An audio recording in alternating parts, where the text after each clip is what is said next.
En toute discrétion, dans l'opacité totale dont la Commission est devenue spécialiste, l'Union européenne et la Turquie ont signé vendredi dernier un accord d'adhésion de la Turquie au programme du marché unique de l'Union européenne pour 6 ans, sur la période qui est déjà entamée d'ailleurs de 2021 à 2027.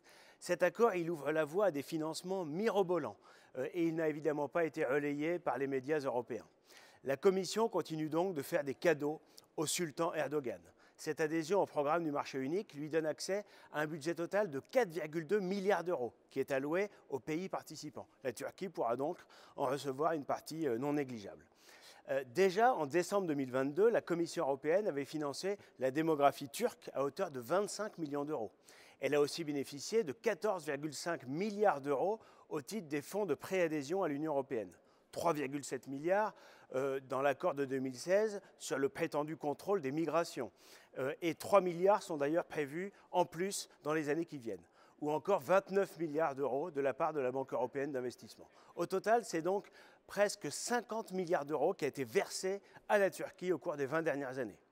Et en retour, les provocations d'Erdogan s'enchaînent. Souvenons-nous du chantage migratoire en mars 2020, quand le président turc décidait d'ouvrir sa frontière avec la Grèce en incitant et en aidant matériellement des dizaines de milliers de migrants à venir demander l'asile en Europe et donc déstabiliser notre continent.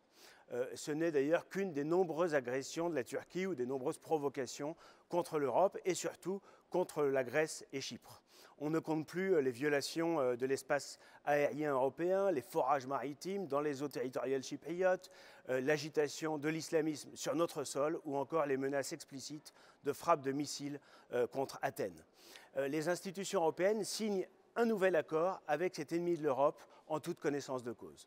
Au lieu de financer un pays qui veut conquérir notre continent et faire disparaître notre civilisation, Bruxelles devrait mettre clairement et solennellement fin au processus d'adhésion de la Turquie à l'Union européenne et imposer enfin un vrai rapport de force pour nous protéger.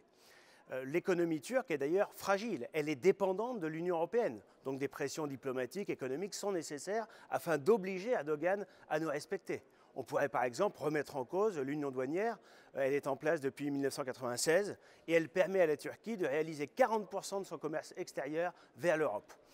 Au lieu donc de verser des milliards d'euros à la Turquie qui nous offre en retour son mépris, son agressivité, il est temps de défendre nos intérêts et de rappeler que ce pays n'est européen ni par son histoire, ni par sa culture, ni par sa géographie. C'est une dictature islamiste à qui Ursula von der Leyen doit cesser enfin de faire des salam aleik.